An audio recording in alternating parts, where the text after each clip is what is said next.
Welcome to the King's Table. This is Dr. James, fondly known as Mama James, along with Coach Kimmy Young. And the other coaches at the table is Coach Crystal Cyprian and Coach Yvette Buzz. We are your hosts tonight. We have an interesting topic tonight. We are certain that you have been impacted in some way by distance learning. What a challenge for all of us in this season in our life. Whether you're ready or not, here it is. We have some amazing guests tonight. We have our own Dr. Addie Ellis and Pam Cyprian, along with Miss Belinda Bridgewater. These women have great information for us tonight. So let's go to the King's Table and let's find out what we can do to survive distance learning. So welcome tonight to the King's Table. Thank you for joining us. My name is Dr. Kathy James, and I'm fondly known as Mama James. We are here tonight to talk about distance learning and the impact that it has had on every family. It's not normally we get something that happens in our community and it impacts a few people, but this is one topic that everybody wants to hear about. So tonight we have some very special guests that's going to come on and join us at the table. But before they come on, I'm going to invite the other coaches to the table and let's just greet you for the week. Come on in, ladies. Let's have a conversation. Hello, Miss Kimmy, Crystal, and Yvette. How you doing? Hi. Wonderful. Good. How was your weekend, Crystal? How was your weekend? My weekend was great. Oh, no, don't do this to me right now, because that's what we've been doing on distance learning classes. Do you understand what the teacher is saying? When the teacher comes on, do you understand that? Do you not understand it? Oh, okay. So let's say, Crystal, how you doing? Okay, I won't do this. I'm doing great. I'm very excited about this topic tonight, but I had a great weekend, feeling refreshed, so ready to jump in at the King's Table. All right, we need you tonight. Kimmy, how about you in your school classroom? Should we in my school classroom? No, so we do kindergarten in my classroom. So we do these for little hands. They call them twinkle fingers for the kids. Okay. So that's what we do. But yep, we do twinkle fingers. So everything has been great. We had a great weekend. I had a time to meet with each of you as we really got some more concrete information to really help build out the King's Table for our viewers, for each and every one of those that are listening and watching us. So everything was really good this weekend. It's still a little smoky here in Sacramento. So we're still asking that those of you please offer up your prayers to those that have lost their homes, to those that had to be relocated and need other resources in the midst of distance learning. Great. Thanks. How about you, Yvette? How was your weekend? My weekend was amazing. I had a wonderful time meeting with you ladies on Saturday morning and just, going about my normal for the weekend. I get to visit my dad on Sundays and we get to cook dinner and eat with him. And so that was really nice. Today was a little hectic. I do work at an elementary school. So B-Track came back on. So we were like raring to go. So yeah, I'm excited about tonight's topic. Well, you look pretty refreshed to have hanging at school all day with parents calling, jumping down your throat, knocking on doors, help. But before our guest comes on, I want to challenge everybody tonight to just kind of in your mind, as you think about having a challenge, if you know the book of Esther, if you would think about when you're faced with a challenge in your life, what tools and resources do you use? And tonight we want to encourage you to use the experience of these experts and the information that we're going to share with you. But we also want to challenge you to rely on God for strength, for direction, for guidance to get through this time of your lives. And that's what Esther had to do. Again, her parents died when she was little. She was adopted. How do you deal with that? Then she was kidnapped and taken to a harem, a room full of women, and God help her. I think I could teach the kids. A room full of women, and here she is now made to take a bath, and now she is the queen. She receives one more major challenge, and we'll talk about that as we go throughout our presentation tonight. How do you handle teaching and educating your children in the midst of a pandemic? So let's bring our guests on tonight and introduce them and have a conversation. So tonight we are happy to bring and present to you Miss Belinda Bridgewater. Belinda, would you introduce yourself and tell us a little bit about you? Oh, My name is Belinda Bridgewater. I work here locally in Sacramento for a local school district. I am a principal of a preschool to sixth grade school, and we've been in school working with distance learning since September 3rd. So, well, you look pretty calm. Yeah. Did you take something before you came on tonight? No, we've gone through a lot of ups and downs, so today was one of the calmer days. So. Okay, great. Well, thank you for being here. We're really looking forward to the information that you're going to be sharing with us. And then we have Miss Pamela Cyprian, all the way from Louisiana, a second grade teacher. Tell us about yourself and what you do. Well, Mama James, I'm a first grade teacher, actually. I teach first grade, so I have little people. I'm a mom, I'm a grandmother, I'm a caregiver, and we have virtual and hybrid in my school district. And that's where the students only come 2 days a week, and then the rest of the other 3 days, they're at home online. So, and I'm a virtual teacher. So I have 30 virtual students. Oh, you seem to look really calm right now. Well, right now we're dealing with Hurricane Sally. Yes. So we keep you all in prayer that God keep you safe. Yes. And that's when I would move. Why you all stay there and do this year after year is way beyond me. I cannot figure that out. But we have some questions that we want to, and we also have another guest that will be joining us later. And her name is Dr. Addie Ellis. She had to attend a meeting, and Dr. Carla Galbraith. So if they come on tonight, we'll bring them on. But if not, we are in very capable hands of both these educators that are with us tonight. So Crystal's going to come on and give us some information that will really kind of lay the foundation for where we want to go. Great. Hello there, ladies and gents, all those that are joining on this topic today for King's Table. I just wanted to start off with, most of the time we need to know the why. Why are we doing distance learning at this time?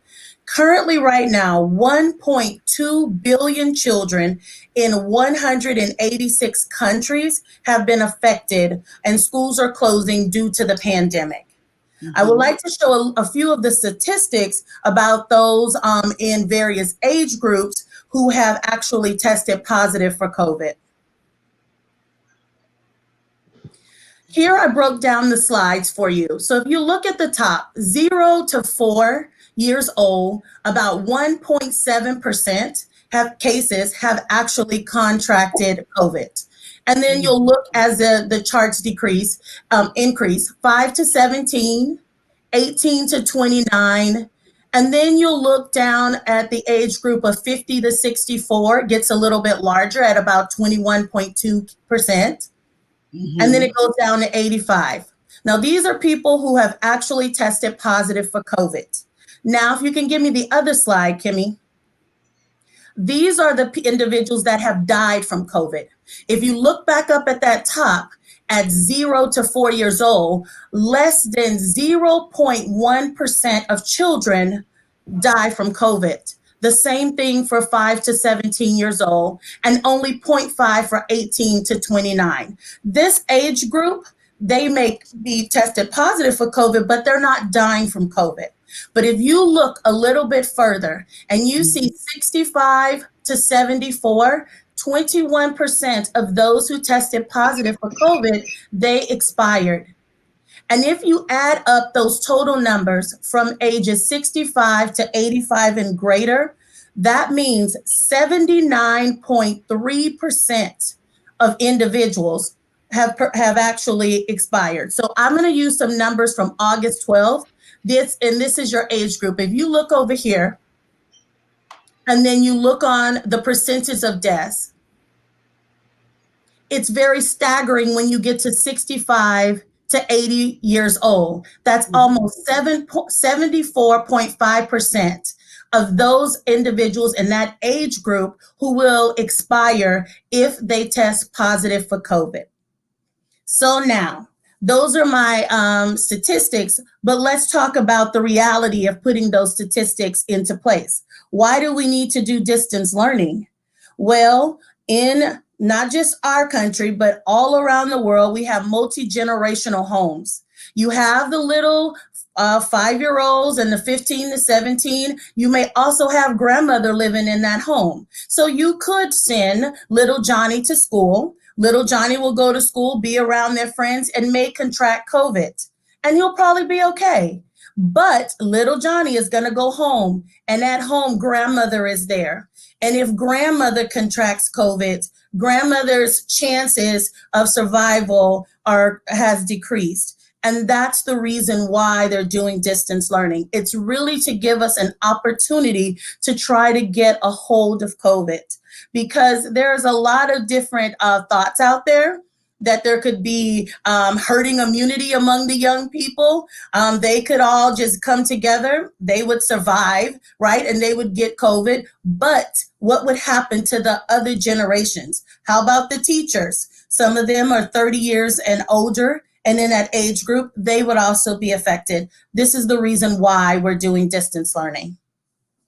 I'm really glad that you shared that with us, Crystal, because for me, I was very challenged with that, and I still am challenged, but I'm appreciative for the technology. But where we find ourselves today, because it happened so quickly, there was no plan B or plan C. You know, what do you do in the event of? All of a sudden, you are a homeschool teacher.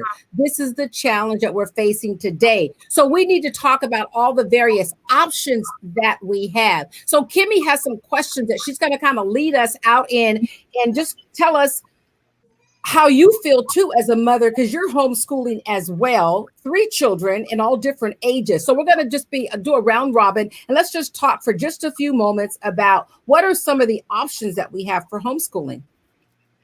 And that's Kimmy's going to lead us out.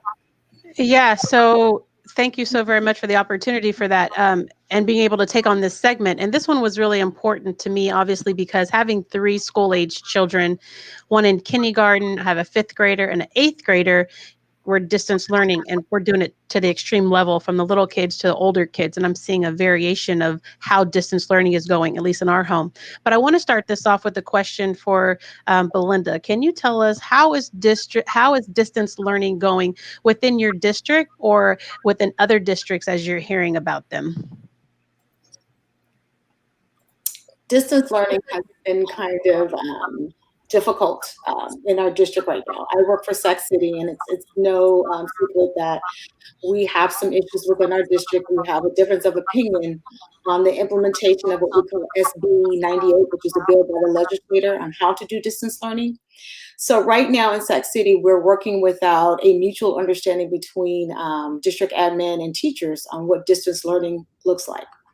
So to say all that to say, though, our teachers are doing live instruction. SB 98 has given certain minutes of instruction. It doesn't say how much of it has to be live, meaning a face-to-face meeting with the teacher via Zoom or some other platform.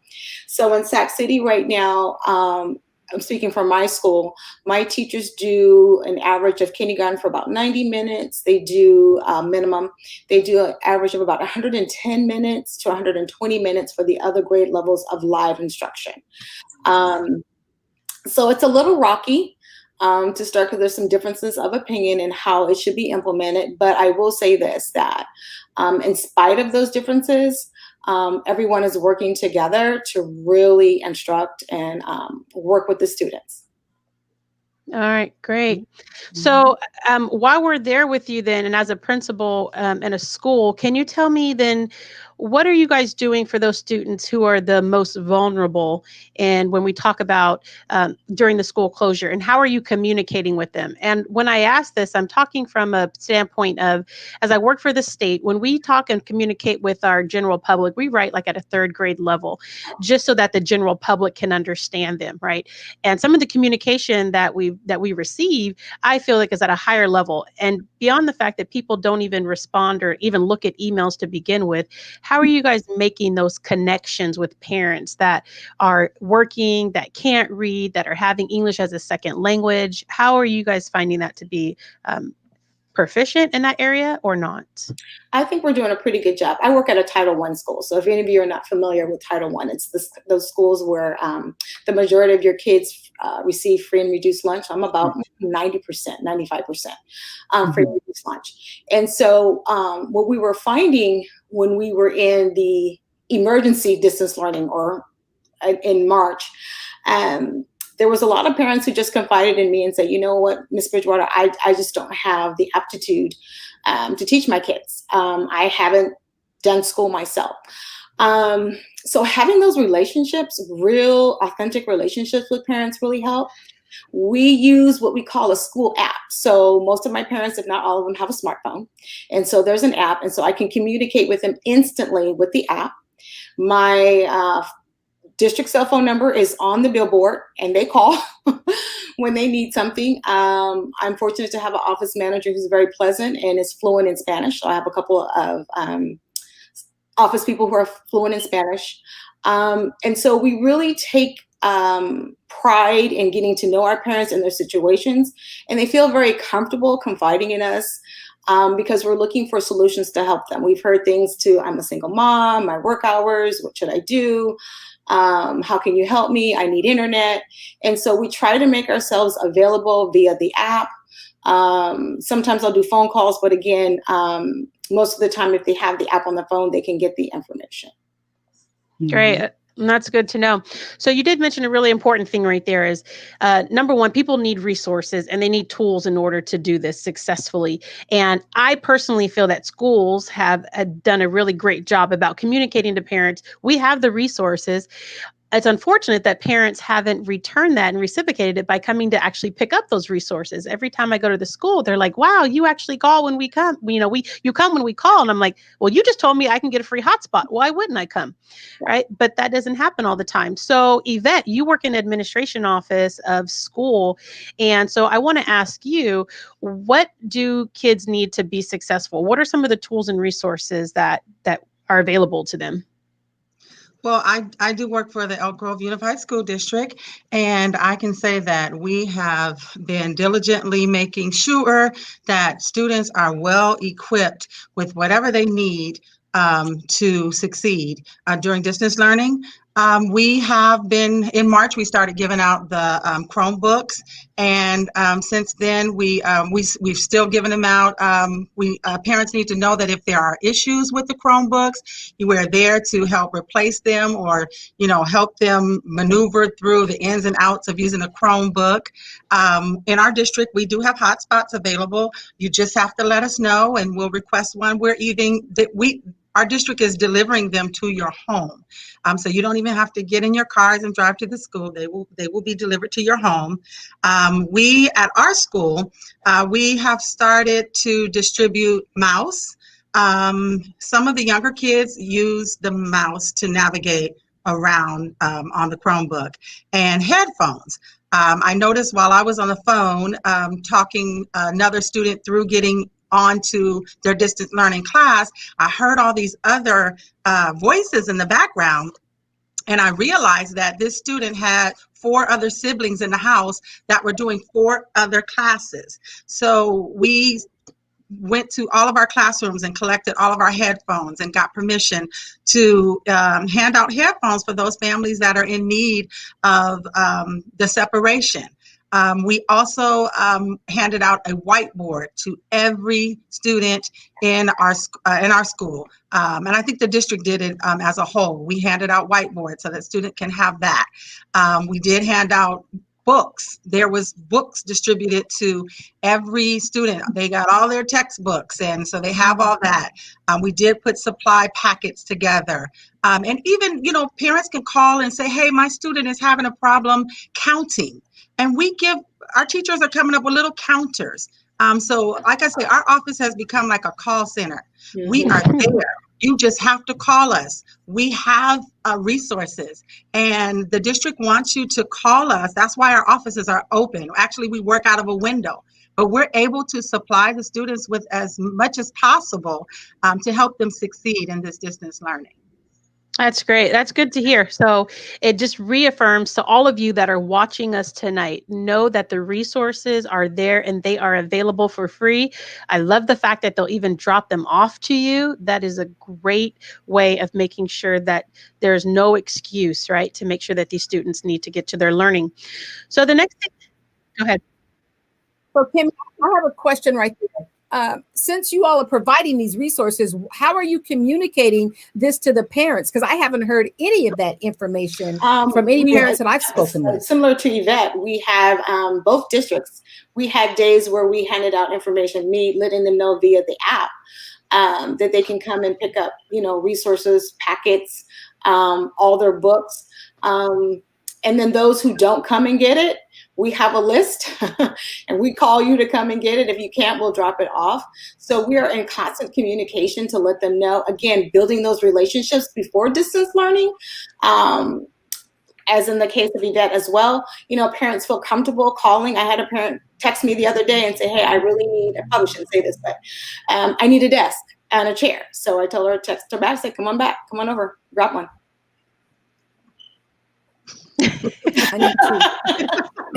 Exactly. Well, I agree. But for us, again, I'm at a Title I school because we have 99.3% poverty, and everybody at the school gets free and reduced lunch. So me and several other teachers, we made supply buckets, and but a lot of our money the district didn't provide. We provided the earbuds. We provided, the district provided the Chromebooks.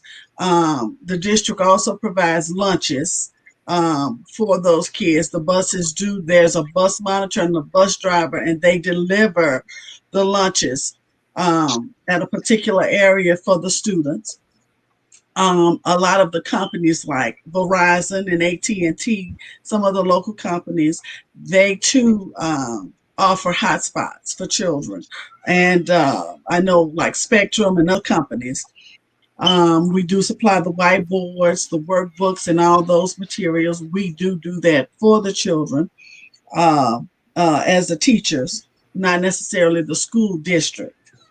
And so what we had to do when I got my class roster, because I am very hands-on, I called my parents. And they have my number. They text me.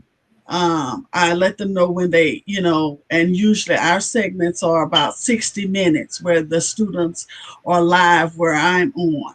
But all of my lessons are recorded. I record all of them so they can go back and listen, or so the parents can hear and work with them, because some of the parents do work. So some of them are not able to get on because they're with grandmother or Mimi or Nana or someone who's not yet computer technological as of yet. But for the most part, I have a lot of phone communication, a lot of texting, a lot of talking. There are things to put on Facebook for those parents who are on Facebook.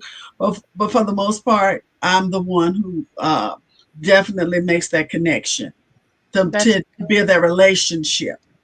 Yeah, and thank you for really putting a little bit more in-depth detail for us at how it looks like for a teacher, what it actually looks like in a classroom, because that's what I have received from our teachers as well. Lots of text messages sometimes can be overwhelming. At the beginning of the school year, I felt like I needed a secretary just for my kids' school. Yes. Yeah. So but it was good though. I had no excuse not to follow up with the resources. But that takes us into a really good point, Ms. Pam, is that I wanted to talk about the amount of time that kids are having in front of a teacher versus those that for their independent studies. And so we talked about this on the other day. Yvette brought it up, was the different types of learning. So for those of you that are educators, you're going to have to, again, pronounce this for me because I'm not even trying to mess it up. So I'm going to start off with Belinda. If you could talk a little bit about the details of how does this affect distance learning? Okay, these words just keep us in business. So, okay. That's all. So, in layman's term, like you said to me, sometimes we give information out to parents and we kind of don't put it in parent language. So this is like an example of that. So synchronous just means live instruction. Okay. Asynchronous means non-live instruction. So typically what you will say is when a student gets on a Zoom with a teacher, we consider that synchronous. When a student is working independently from assignments in Google Classroom that the teacher might have posted, that's what we call asynchronous. So SB 98 spells out the amount of total instructional minutes, the minimum total instructional minutes. What's at odds with different districts and within our own is how many live or what we call synchronous minutes. Right. Okay, that's great. So, Yvette, for your school, you brought up this idea for Elk Grove School District, and this is where you told me about it. Do you guys see your same hours or minutes as like Sac City? Have you seen a change in the amount of time what students are doing in class versus independent work? It sounds about the same as what Miss Belinda said. I know that for a fact, I think on Tuesday through Friday, our 8 o'clock to 12:15 is mostly synchronous. The teachers do have the option to do a certain amount of asynchronous during that time. A lot of the asynchronous in our school district is happening after lunch, and it can look different for different teachers and different grade levels. I know one of my 6th grade teachers shared with me that while she's doing asynchronous, she'll have so when you do asynchronous, students are working independently on something that has already been taught. So they could be doing a quiz or something like that, while maybe that teacher is doing assessments or pulling small groups out to work on EL. And I think Ms. Belinda could probably attest to that's probably happening in her school district also. So it does sound about the same. It is important that, and I know our school district sent this out in the beginning of distance learning, that we were going to have asynchronous and synchronous learning, but in talking with some other, some parents in other schools, even my school, they weren't familiar, and maybe they just didn't understand the lingo. And so it's important to know that you contact your school district and find out how much synchronous time is my student supposed to get on a daily basis, or what is asynchronous, and why is my student working independently all day? I don't think any of our school districts meant for any of our students to work independently all day during distance learning. That makes sense. Miss Pam, do you want to chime in on that as far as you're doing a hybrid model? So you're doing students in class and you have some out of class. How does that work out for you all in a hybrid model? Well, my co-teachers do that. The students come 2 days a week, and then 3 days a week they have work, and work is posted for them online for them to see while they're at home. So we have it set up. It's more like an A through M that comes Monday and Tuesday, and then the N through Z's come Thursday and Friday. Wednesday is what we call office hours. Wednesday is what we call office hours. And what that means is, if a child wants to come in, if a parent wants to come in and say, look, I'm having problems, or I can't do this, this is when they make an appointment to see the either virtual or hybrid teacher, doesn't matter. But most of the time it's for the virtual teachers. And the parent come in, and sometimes they'll bring the child. Okay, you need to go over guidelines, and you need to set up guidelines. Last week I had a parent who brought in the child, and we had to get ground rules with the child. So it was like, okay, this is what you're going to do from this time. This is what you're going to do from this time. I expect you to do this from this time, and so forth and so on. So at that's the part that's how we have it set up. Yeah. But now special ed, which is a little bit different, can't come 4 days a week. Special ed, any resource child, resource children can come 4 days a week. So, Ms. Pam, we talked about a team. What does your team look like? Are you team in a group working or individual teachers? No, it's 5 first grade teachers, and it's me and another teacher who's a virtual teacher, and then there are 3 other teachers who are the hybrid teachers, and I just happen to be the lead teacher. I just lead all the teachers. I'm the first grade chairperson. Okay. Yes. So we meet and come together as teachers. We meet and come together as teachers. We have our instruction together. We still do lesson plans. We still do all that planning, and we plan together. And we are all teaching at the same time, the same thing. The delivery is different because everybody is different. But if you come into the classroom, the teacher will be on skills 1, lesson 1, blah, blah, blah. If you're looking at me on the screen, you'll still see skills 1, lesson 1, and I'm teaching. So that's how that works. That's good. That's Crystal, good. you had something you wanted to add. Yes, I have listened to everyone talking. It's still like, I feel like Charlie Brown's mom right now, a little bit with the synchronized wah, wah, wah, wah. Womp, womp, womp, womp. At the end of the day, like, I have so many women that are just frustrated.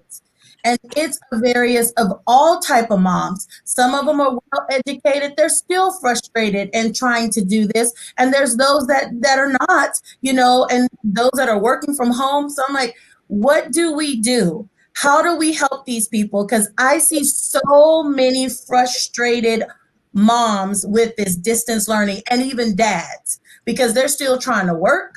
They're still trying to do all these things, and they're trying to get the information and the resources from you all, and they're like pulling their hair out. Yeah, so that's a great question. And that goes right into Yvette. I'm going to hop it right into Yvette real quick. Was one of the questions that we talked about ahead of time was supporting the well-being of the students, the parents and the caregivers, and the teachers during the school closure time, and specifically teachers that have their own kids at home and they're trying to teach and have their own kids. So Yvette, I'm going to let you start off with that. Well, let me tell you, no plan is perfect. And like I said a couple of weeks ago, we had to learn how to pivot.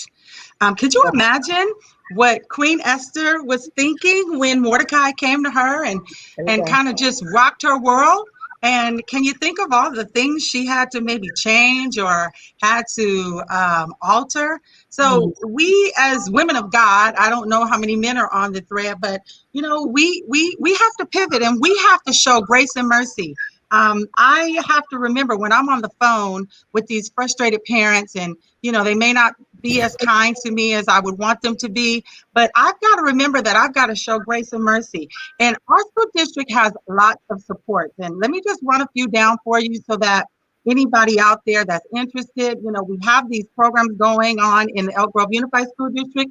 Our district is supplying free meals and I'm pretty sure Sister Belinda's is too, but we're supplying free meals. Could you imagine the schedule? If you come on Tuesday and you pick up your meals, you will get a breakfast and a lunch for Tuesday, Wednesday, and Thursday. And then you can come back on Friday to get your meals for the rest of the week. We also have a FACE office, that's Family and Community Engagement, and they have wellness series that are virtual that you can sign up for. They actually have one on the 16th that's called Coping with Anxiety During Anxious Times. They're going to have one on the 30th called Self-Care for Parents. So we should take advantage of those options. Our administrators are always available. They are always in the office. My principal, actually, like Sister Belinda said about the desk, my principal has set up a desk outside of our office. And if a student is having problems getting onto Zoom or not understanding anything, something on the lesson or whatever, he'll sit out there with the family and literally walk them through everything. So it's really important that administrators get involved.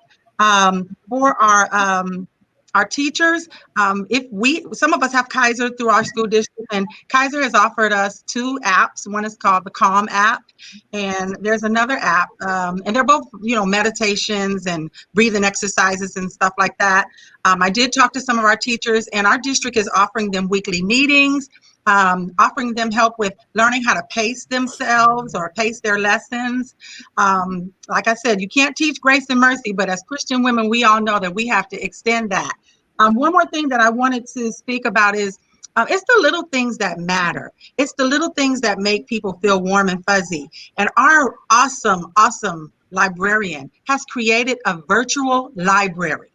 So our students can go online and click on the library and check out books and then come to our office and pick them up and drop them off and get more books. So just little things like that make people feel like, we haven't forgotten them.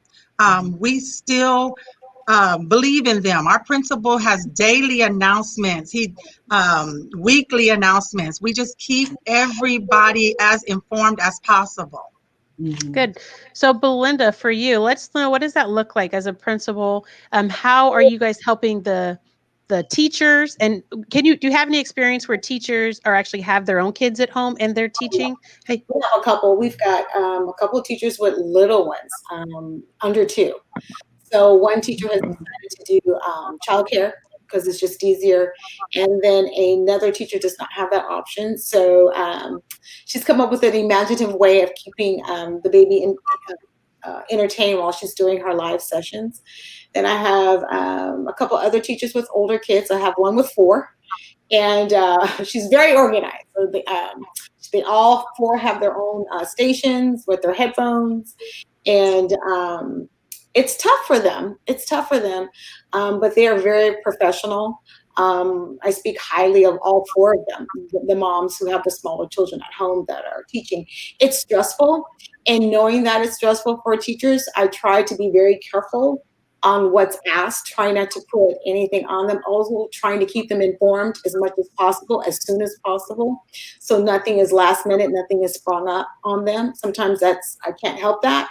If it's sprung up on me, then sometimes it's sprung up on them. But it just really, like Miss Yvette was saying, really taking into consideration our ministry.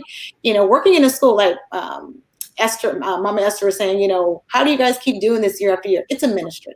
It really, really is. It's a ministry. There's no way of staying in this business, especially working in Title I schools where the needs are so great, if you don't see it as a ministry of service. So our district has something called a virtual calming room. So we started that last year. And so you can click on that, and there's all these activities that you can do to help calm yourself. We also have a very active, similar to that FACE office, like if you are feeling despondent or having self-harm ideations, there's places that you can go. We're always checking in on our students. We start every day in every classroom with social emotional learning, where there's a small group, there's check-in. So that's really, really important in distance learning. Great. Good. I want to address, we had a question on here from one of our visitors, and they wanted to know their teacher has not reached out to them at all yet. So I would like to, before we answer that, Dr. Addie just popped in. Let's bring her on if we could, please, so we can introduce her. Hello, Dr. Addie. How are you? I'm doing well. Thank you. Thank you all for understanding my slight delay. That's okay. We're just glad you're here. We know that you have so much to offer. While you're here, why don't you go ahead and introduce yourself and tell us a little bit about you and what you're currently doing. So I'm Addie Ellis. I am a professor at William Jessup University. I'm also director of student services at a small charter school district here in the Sacramento area. And a lot of what I do every single day is helping staff, students, my teachers, my counselors navigate this distance learning world and helping them understand. When I popped into the studio, we were talking about the communication with families, how vitally important it is that our parents are a part of the conversation. When we're in regular school world, we take your kids, we do what we do.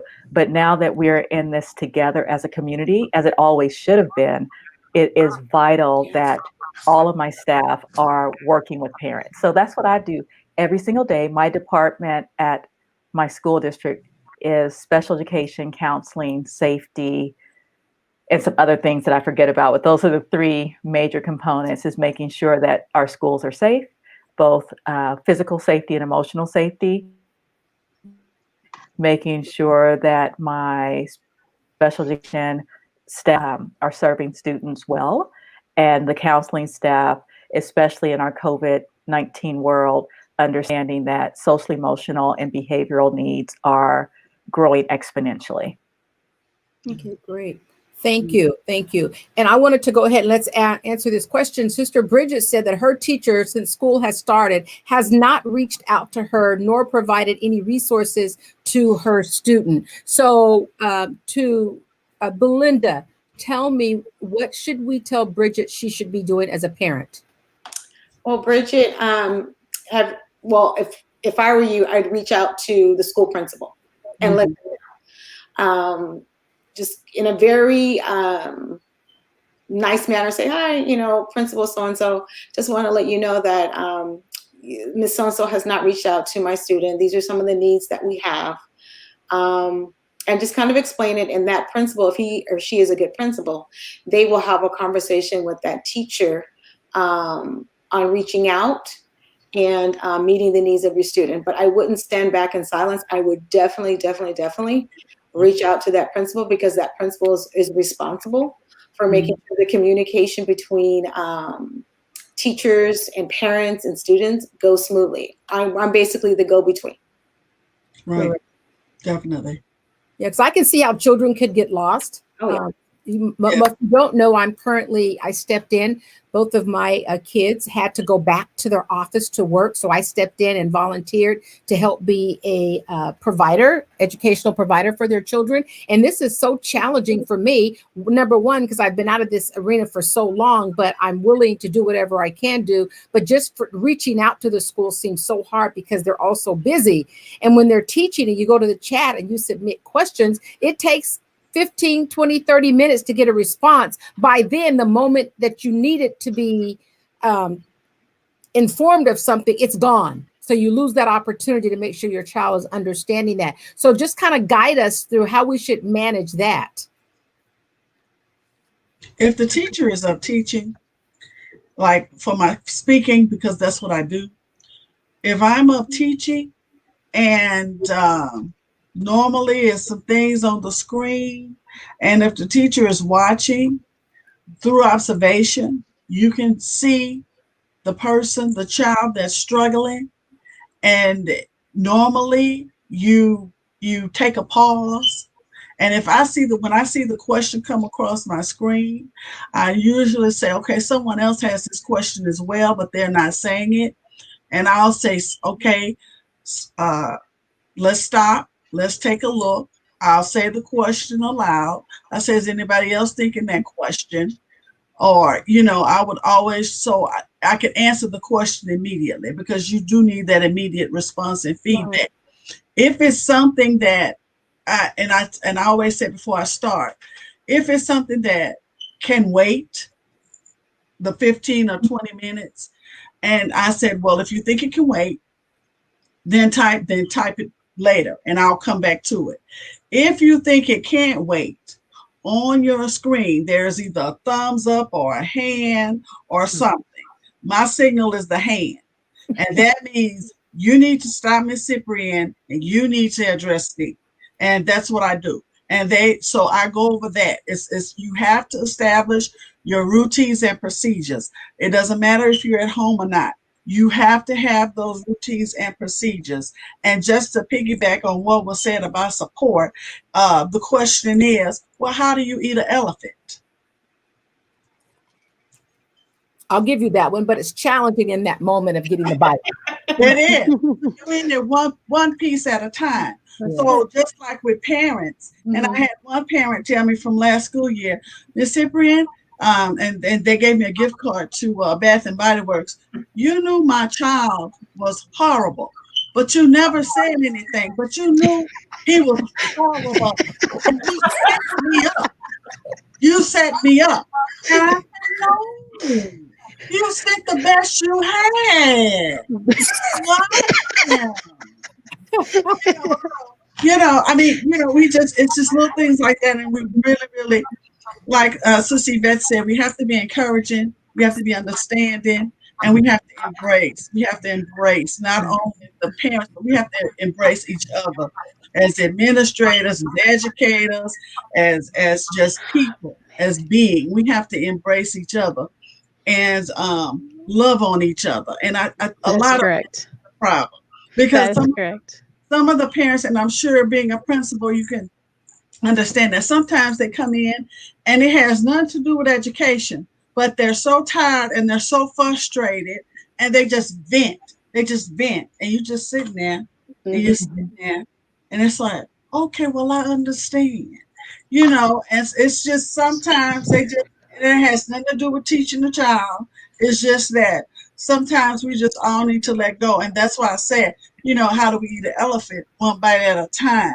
And if we do that and keep our focus on God, and if we and it will not only help us, and it will not only help us grow, because I tell all my parents at the beginning of the year, these are my children. These are my children. And I said, I have children. I have my own children. They're just not at home with me right now. And I said, I have grandbabies. So, so it's not like I don't have children. So I do. But, and you just have to have that outlet. You have to have that outlet. So let me ask this. I want to go into this next phase, because the reality of this is as I sit in all of these director meetings for the Department of Public Health and have and just talking with different people and seeing what other districts are doing statewide, is that this is the new norm. This is the reality of what we're in, and it's not going to change right now. It actually might not change for a couple of years. Right. So because we're in it, what do we need to do to best be successful? So my question is going to be for Dr. Addie. I want to know, how can I become my student's teacher? Because this is what it is. I can't get out of it. I can't send them to school. So what is the reality? What am I looking at right now? So it's a twofold reality. Part of it is, as a community, we need to actually embrace the fact that this is not going to change overnight, that this is where we're going to be for the next year or two.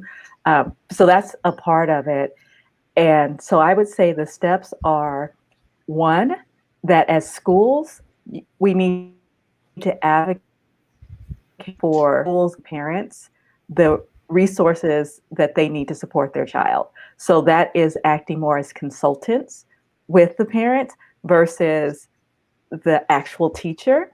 And why I say that is because we've always been used to, we get your kids, we teach them, and then we send them home. We're not doing that anymore, and we're still trying to do that in our virtual world. When we were talking, the question earlier was like, I raise my hand, the teacher doesn't see and respond to it.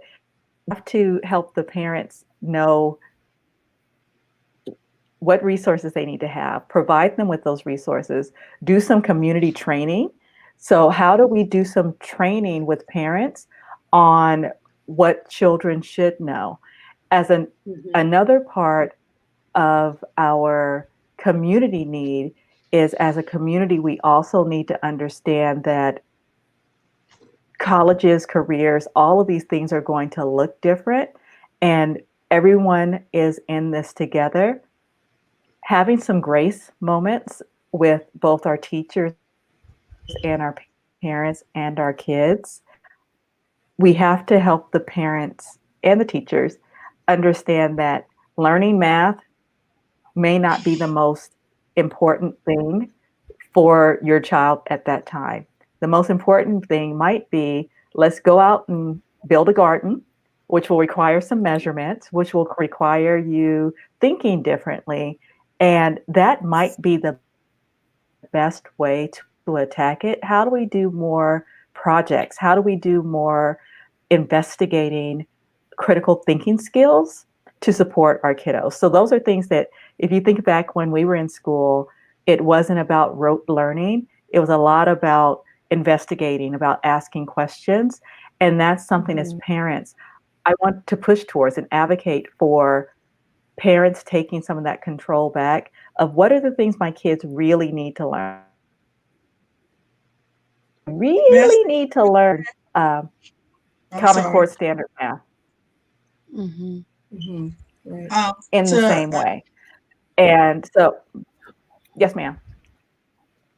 Okay. To what you're saying, I truly understand what you're saying, and I agree with that. But to add on to that, actually, teaching starts from the womb. So teaching starts from conception. So we are, teaching when it starts from the womb. And truly, we should be acting as consultants, but as always, even before the virtual learning, teachers always acted as consultants. And, because sometimes when a child comes in your room, and like I said, I have first grade, so this doesn't go up to the higher grades. But sometimes you can look at a child coming in your room and you can see their face and you can see the stress, and that something has gone awfully wrong, and you don't have to say a word. I have taught with students in my lap. And sometimes, like you said, it may not be, it's those grace moments, because sometimes 2 plus 2, you just can't do that right now. But what that child needs is a hug or a touch. And it's the same thing for us as adults. Sometimes you can't hear that. You can't hear that.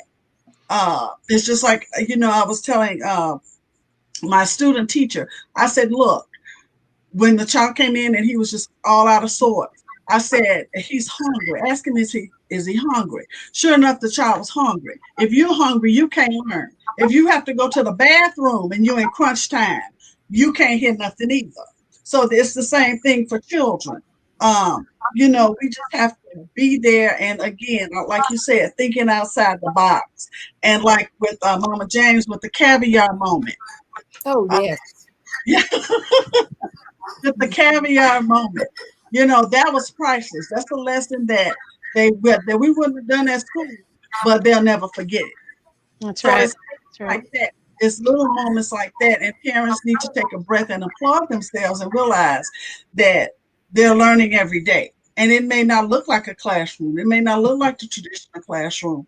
It may be just going to McDonald's and giving the person the money, like my sister did. Her grandson, she said, okay, pay the man, and just helping him count the change back.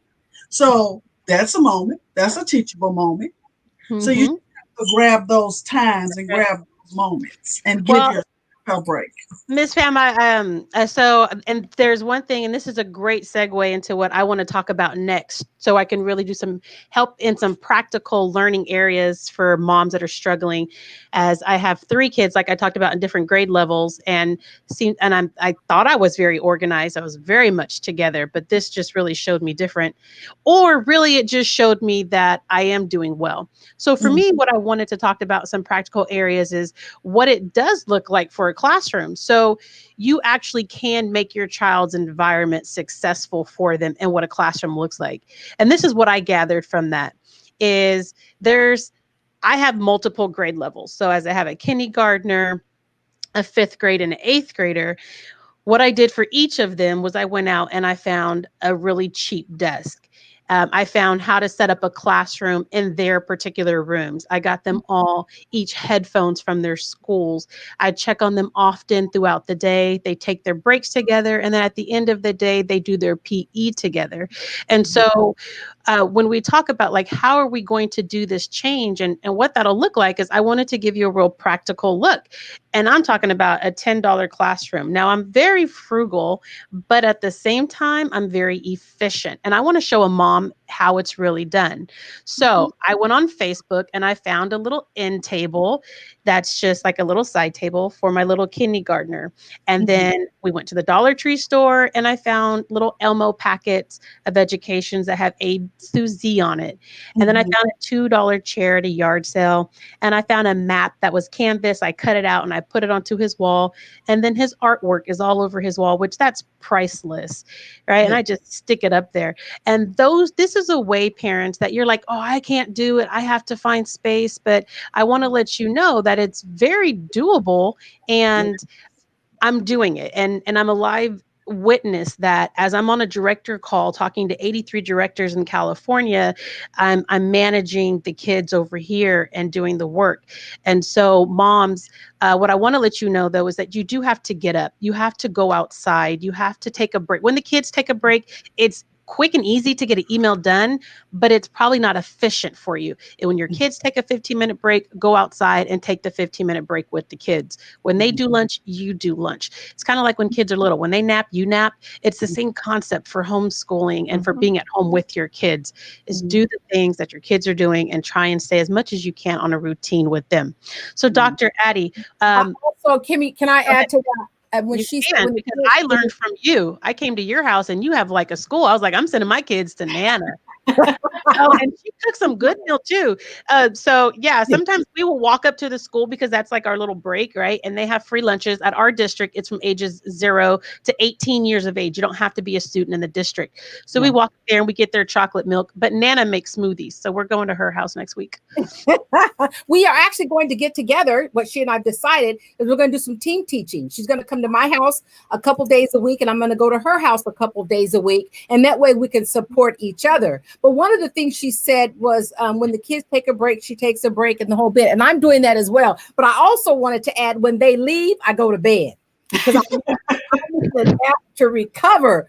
But it's a wonderful experience and I'm loving them and I am grateful for the opportunity. But what I need to know is, what are the repercussions for not engaging in the full curriculum that the teachers are teaching? Because Dr. Addie, I like what you said. What are those teachable moments that's not in the book? If I click out of the classroom, Belinda, what's going to happen when we're not participating in that full classroom environment? So by the book, if you're talking about attendance and engagement, this is how we've interpreted SB 98. If you click on for Zoom for how many X amount of minutes, doesn't have to be the whole time, your child is marked present. If you don't engage in Zoom at all that day, but turn in assignments, you're marked present. I don't advocate this one, but if you communicate with the teacher and it's a two-way communication, we mark you down as present. So I like what Kimmy was saying. A lot of the teachers, my daughter is a homeschooler for my 4-year-old granddaughter. And so her learning is based on what interests Ava. And so they're learning all day, just hands-on all day. And so you can, as a parent, look and see. I know my teachers are required to post their schedules and what the kids are learning. You can kind of look and see what your child is learning and say to yourself, it doesn't have to be a worksheet. It doesn't have to be done this way. I can go to the grocery store and teach a math lesson. I can go outside and teach a science lesson. So we're talking about exploration and learning. As long as it's aligned to that and you're communicating with the teacher, I believe that you should be fine. I probably shouldn't say this, but this is what I really believe. After being a mom, being an educator, and watching my daughter teach my granddaughter, parents are the best teacher. Kids learn. As though I think what's the scripture in the Bible that says, I will teach them, in the morning and the night, and so it's that kind of learning to me is the most important and the one that sticks with them the most. Find out what your child likes, take any lesson that the teacher gives you conceptually, and then find out what your kid likes. Your kid, if he likes cars, turn everything into about cars. And so from that standpoint, you are your child's best teacher. And just get with the teacher, try to understand the standards. You can go to the California Department of Education website, look at the grade level for your child, and they have what they call I can statements for the standards. I can do, long division. I can, know the front and the back cover of a book. So as a parent, you can inform yourselves in very friendly language what your kid should know at each grade level. And you become your kid's best teacher. That is wonderful to know. That I will follow up with that. I've also gone on Facebook, and there's a lot of resources of individuals who are doing some homeschooling or working with around this distant learning with activities. I found some free programs that the government is offering, a STEM program for an entire week for free, from 9 to 3 or something every day for a week. So we're going to go to STEM class. I think that's wonderful. But I did not want there to be a repercussion from not logging into the system. But I do want to provide them as much hands-on activity as possible. Yeah, just let the teacher know. They log on for Zoom. They say, you didn't log on the whole time. No, this is his maximum for Zoom. We've had some parents that children of special needs, they can't take that much screen time. Correct. Or, it's a bad day. For whatever reason, parent schedules, again, we have to be very flexible in this space. And we are very flexible. But I just tell parents, just do your best. We'll work with you, meet you where you're at. But from a legal standpoint, I'm on Zoom for X amount of time, however that may be. I turn in work, or there's a two-way communication. It's great. So Dr. Addie, I have a question for you in this moment. Share with us, all of a sudden, I'm a grandmother and now I'm a teacher. And I so appreciate what you said earlier about just teach the way we were taught out in the yard, the whole bit. And that's great. I believe that's what our children need. But how are we speaking to the grandmother who has never been to see? I've been to school. I understand. I can read and write. I can do English. The math. I'm not even trying to do the math. We got somebody that's going to help do this math. But how do you help these grandmothers? Give us a word to mothers who are at home saying, I have these grandkids that need an education now, and they don't have a clue what to do. What can you do? What can you tell us to help me support another grandmother in my community, in my church, anywhere I go? So first, I want to say to everyone who's watching right now, you are doing enough. You are fabulous. You are taking on something that you didn't know you were going to be doing. And a lot of you are trying to figure out how to educate your child when you didn't remember how to do it yourself. But speaking to grandmothers, so my mom, she's also a Nana, and my nephew goes to her house 3 days a week to go to school. And our running joke as he goes is because Nana gives breakfast, lunch, and sometimes if he's there late enough, she makes dinner too. And that's the real reason he goes, so that he can get the free food. But she doesn't know the computer. She knows school. She knows how to, math is there to provide some support and ask questions, because she's listening to what the teacher's saying. And then when they're having lunch, they're talking about, well, what did you learn? My nephew's in the 9th grade. Tell me a little bit more about what you learned. Let's share with me your Spanish things that you're saying. So as a grandparent, having those conversations help your child with that critical thinking. And then they can go back and give a synopsis of, oh, this is what I learned, and make it more about them teaching you. And That's great. Wonderful. When my nephew was probably 5 or 6 years old, he's 14 now, he was showing my mom how to use a cell phone. And this was, he's a little guy, 10 years. So he was sitting next to Nana and showing her how to use her cell phone. It's really the same thing with school now. Is yes, she knows how to do it, but he gets that excitement. Right. I can share this information. She helps my nephew 3 days a week, and then my little cousin who's in the 3rd or 4th grade 2 days a week, and then they have the same days on some. And I don't know who was saying take a break when the kids take a break. So they go for when it wasn't cloudy outside, they would go for a walk and walk around the neighborhood and talk about these are the things that we learned today. And that exchange does a lot. Learning, and a lot of times people think that learning is this mystery. It's not a big mystery. It's about community. It's about conversation. It's about giving some constructive feedback when you don't get something correct and having them go back and research it. If you remember when we were all young, if we didn't know how to spell something, I'll speak for my mom. She'd go look in the dictionary. And I'm like, if I don't know how to spell it, how am I going to look it up in the dictionary? But sure enough, I went to the dictionary and I found the word And that was part of learning. And those are things that she still does to my nephew now, because she has a dictionary in the house. Go get the dictionary set and go look it up and figure out what you're talking about, or use the Google and then tell me what the answer is. So as grandparents, using this as a moment for the wisdom that you have and twisting it back on the kids where they have to share with you a little bit more, and then you can guide them in that same way. Because the computer is different. Yes, the math is brand new, because I don't do the new math. I still do the old math. And just helping them see that and asking questions. Okay. Can I throw in something Say really it one more quick? time before I let y'all go. Yep. Go ahead, Dr. Before Addie. you say that, let me just say this last part. Y'all are enough. You are enough. Everything you're doing is enough. You do not have to do it anybody's way.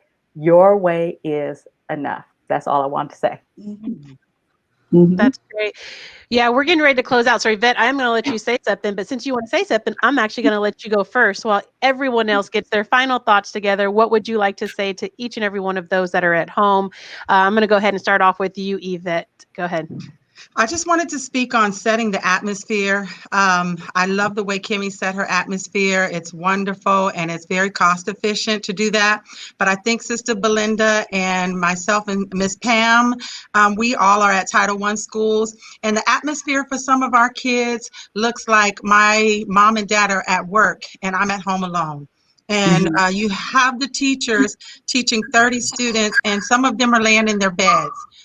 Because the parents have to work. So I didn't want us to miss out on those issues that are major with how are we supporting these families in these in our Title I schools that don't have the resources to maybe have someone at home with the kids all day while they're on distance learning. So I just wanted to just bring that to the forefront, that setting the atmosphere is wonderful and we should all do that.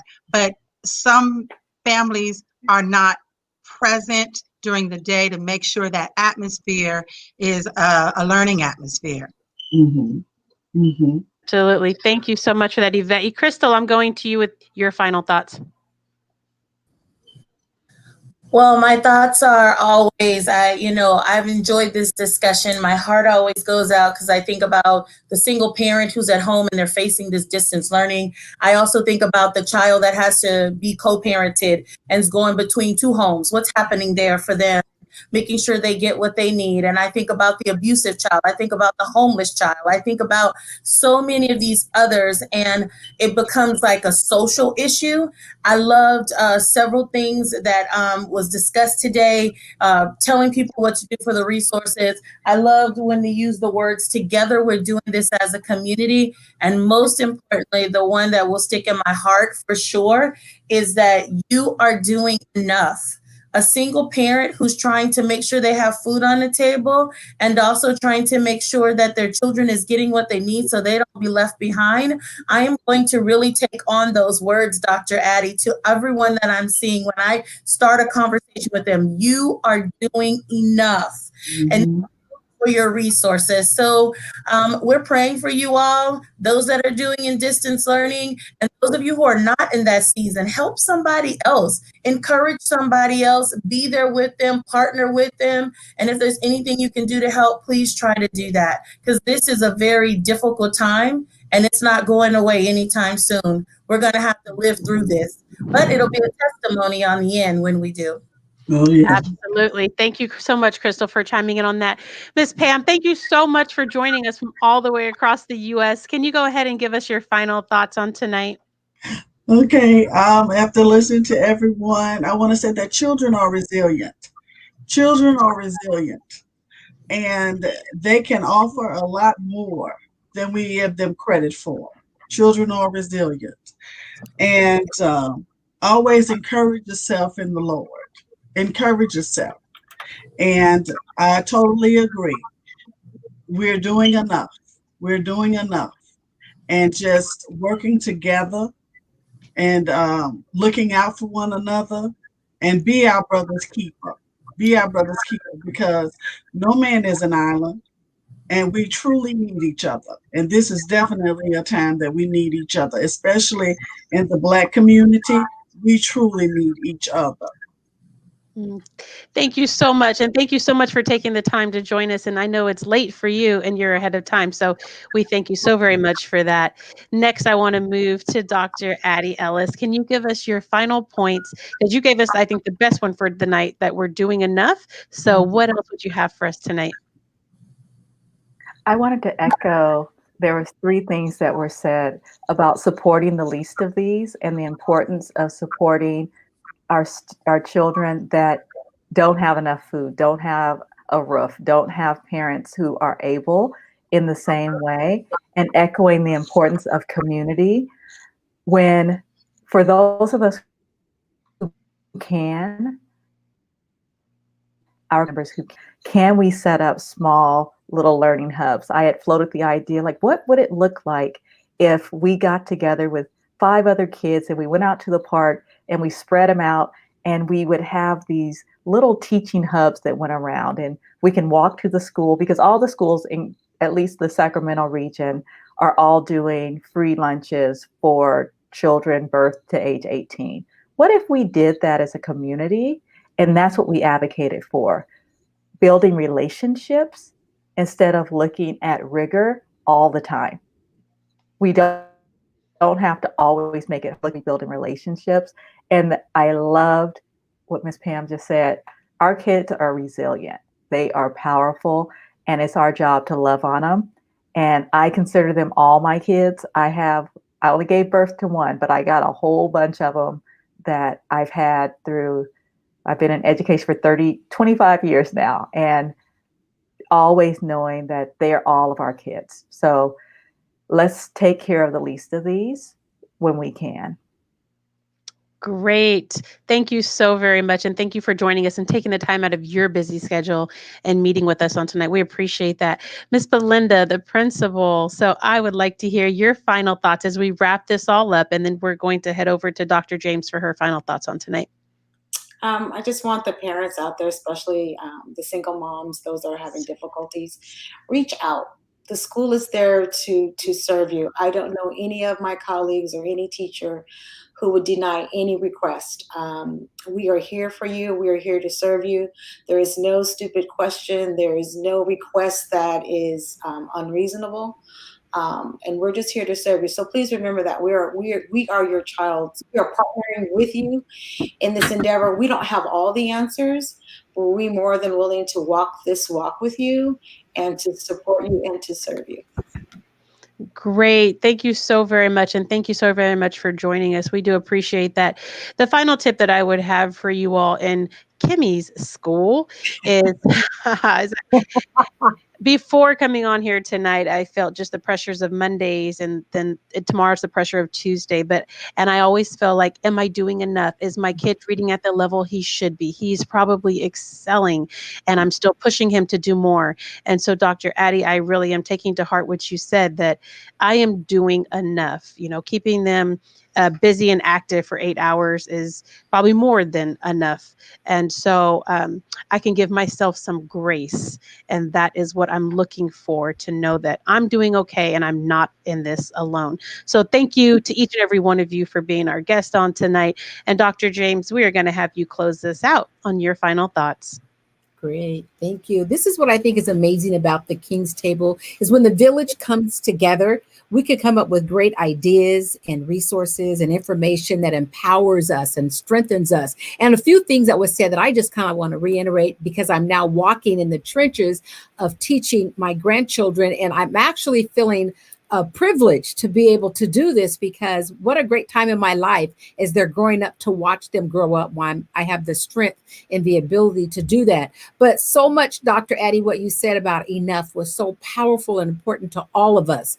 I know that I am doing enough. However, I do go to bed every night dreaming about what I get to do the next day with them. I wake up early in the morning and I have my time of devotion, and I'm thinking about they'll be here in about an hour, and I can't wait to embrace this moment.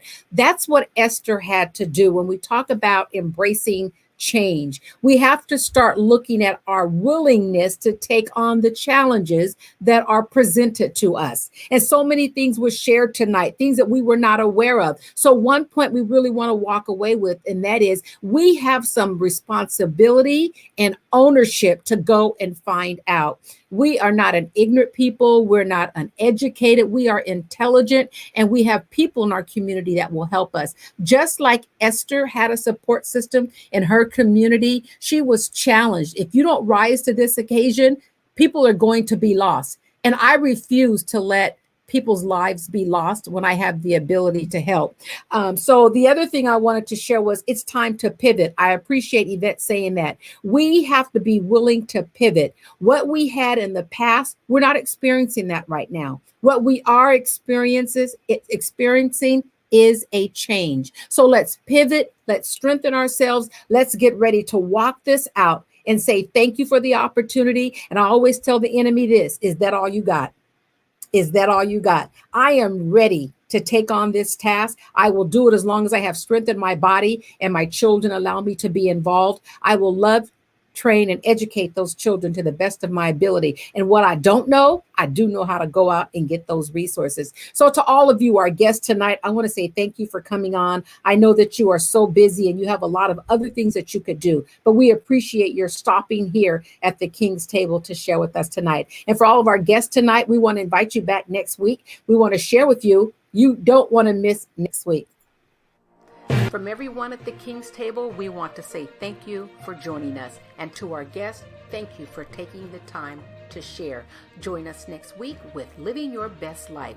Great guest, great information. You can also follow me every Monday morning on Jumpstart Monday, as well as follow my podcast at the King's Table (KJ). And you can also pick up my book from Amazon or at the email listed. This is brought to you by Esther Nation Ministries. We are out to save a nation, one woman at a time. Join us, and God bless you.